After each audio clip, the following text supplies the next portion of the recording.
Counter-sniping, the act of targeting and attacking enemy snipers, a concept that has been around in TF2 since the dawn of the very game itself.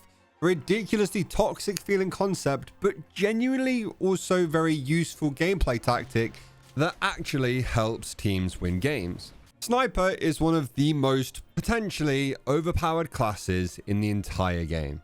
And I will always say potentially in that sentence because the vast majority of the people who click Sniper don't know how to aim. Those aren't the players that are going to become server level threats to the enemy team, and I'll include myself in that some days. But in the hands of the right player, snipers can run amok in servers and get away with basically anything. So how do you even go about countering a sniper? Well, the best and most efficient way of taking out a trained assassin is with another trained assassin.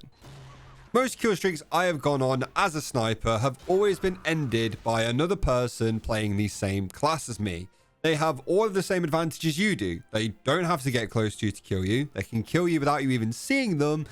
And if they can aim properly, they can kill you almost instantly. All it takes for a sniper to beat another one is, most of the time, seeing them first. And obviously, actually hitting the shot. And if you find a position in the game where the enemy sniper isn't looking yet or can't see you, then you are basically gifted the kill and you have shut down a huge potential threat and maybe allowed a cap on a certain map or pushed the cart a little bit past where you were stuck. Like, killing snipers who are taking out all of your team is incredibly useful. I find myself fighting not to immediately hard swap over to sniper when I get killed by one, just to try and counter snipe him and not let him get carried away with kills or stop him from killing me over and over again and ruining my fun. I mean, I like playing sniper anyway, but any excuse to feel useful while I am the third sniper on the team is an excuse I'm going to take any day. But it's not always the best idea to counter snipe, especially if you are killing the sniper more often as the class you're playing. But if they are shutting you down over and over and over again and you literally can't get close to them, try and beat them at their own game. It genuinely might be the only way you do it.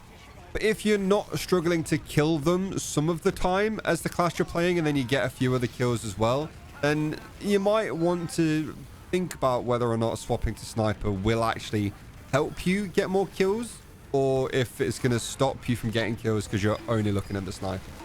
Also, I found that one of the issues with counter sniping is just how embarrassing it is when you swap to sniper and you still keep dying to the one that made you swap.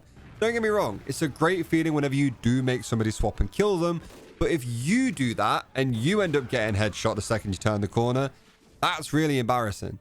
He's made you rage swap to sniper and he's still shot you in the face. That is dreadful. And it happens to me too often.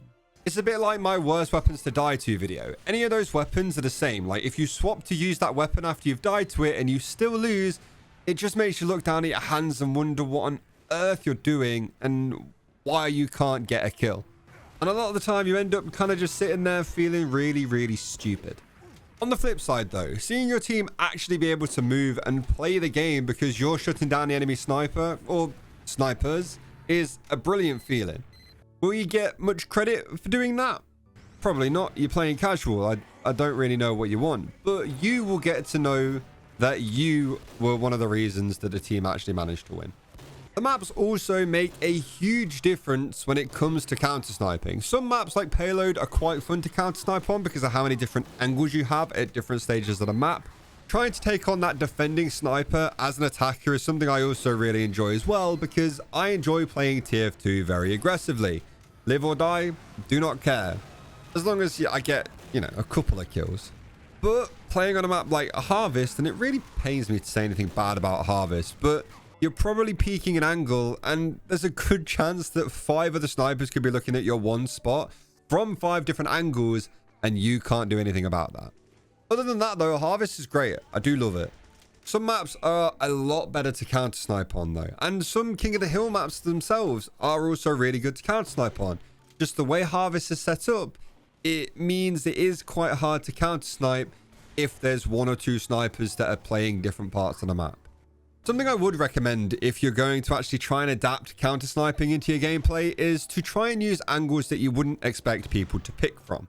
Sniper is such a powerful class in this game with his ability to kill people from basically any distance instantly.